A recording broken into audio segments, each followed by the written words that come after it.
menyiasati ya Bu. Ya. Di dalam standar kompetensi sosial, apa saja yang harus dimiliki oleh pendidik agar peserta didik memahami materi yang diajarkan?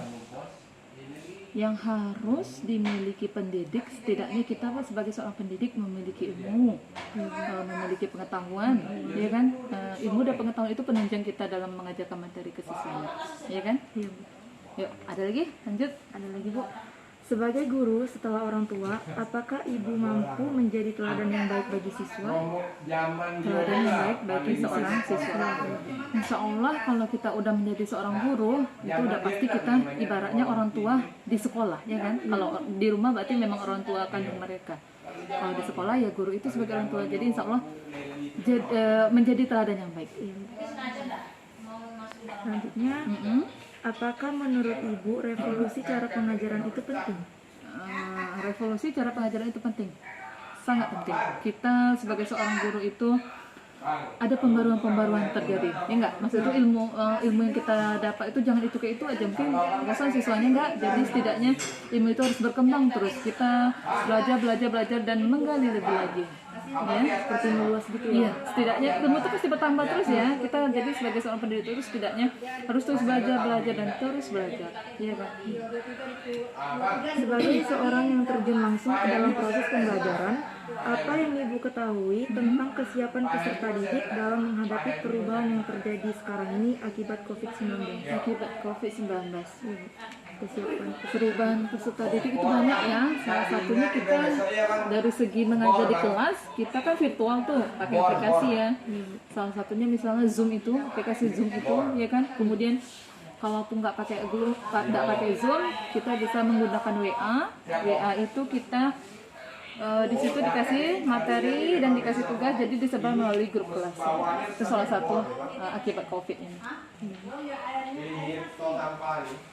Menurut Ibu, apakah seorang guru harus dan wajib menguasai pembaruan teknologi digital?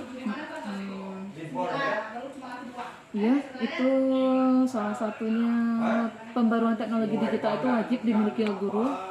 Selama ini kan kalau biasanya kita rata-rata sekarang ini untuk pembaruan untuk data-data biasanya kan kita sekarang ini sistemnya online ya. Jadi pembaruan teknologi itu ya wajib, insya Allah dipelajari terus kan. Pasti ada perkembangan terbaru lagi kan. Lanjut, masih ada? Masih Bu. Tugas pendidik harus meningkatkan mutu pendidikan. Menurut Ibu, bagaimana caranya meningkatkan mutu pendidikan siswa? Meningkatkan mutu pendidikan siswa. Kalau menurut saya meningkatkan mutu pendidikan siswa itu yaitu salah satunya tadi dengan memperbanyak membaca, menggali informasi dari sumber-sumber lain. Membaca itu kan bukan berarti masuk dari buku aja, bisa dari YouTube, dari internet, dari Google, itu salah satu untuk menambah informasi. Kemudian siswa salah satunya ngikutin olimpiade yang ada di sekolah, ya. Pertama-tama kita ikutin tingkat kabupaten dulu. Kalau memang ada rezekinya siswa itu lanjut ke tingkat provinsi. Ada lagi rezekinya memang dia lulus, lanjut lagi ke tingkat nasional. Mengembangkan kemampuan seluruh warga sekolah dalam kehidupan sehari-hari. Selanjutnya, era globalisasi, peran pendidik sangat penting. Nah, peran apa yang dilakukan pendidik dalam pembentukan karakter pelajar, baik budaya maupun agama, Bu?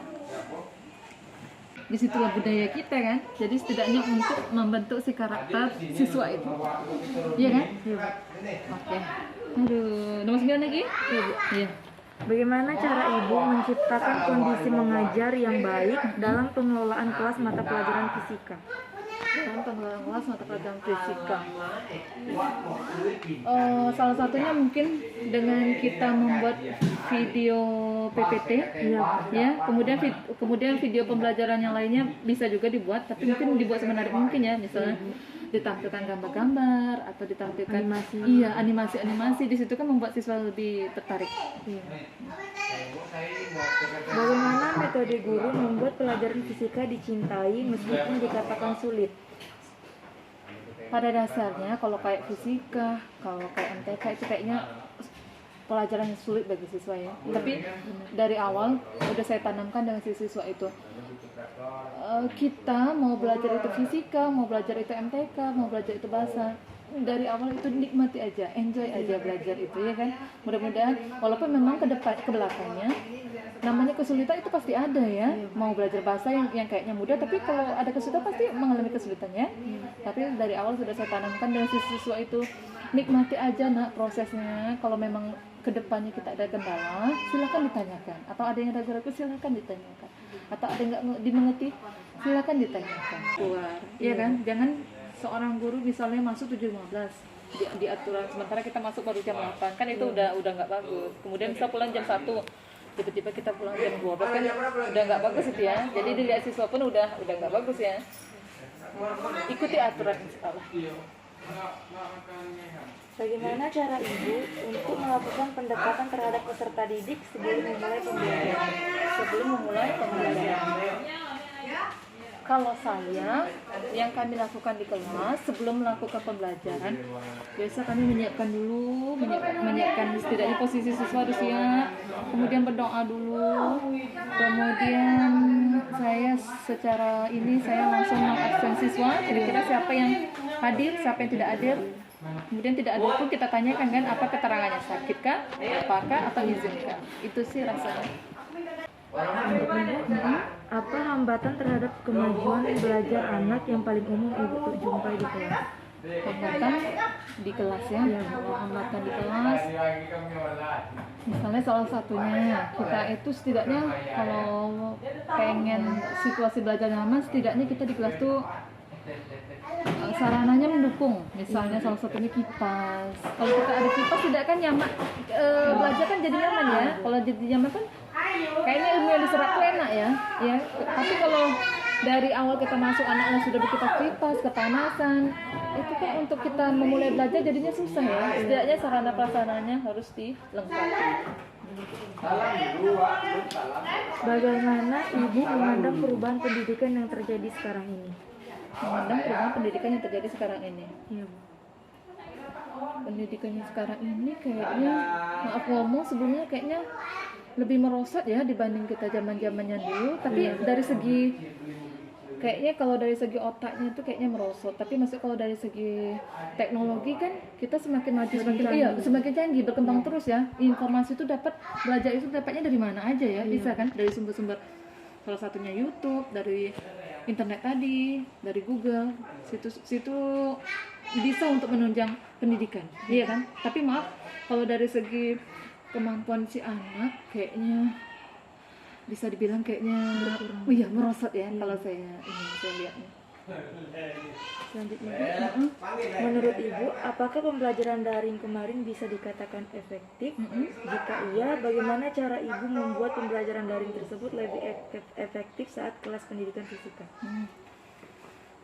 Kalau bagi saya, daring kemarin kurang efektif.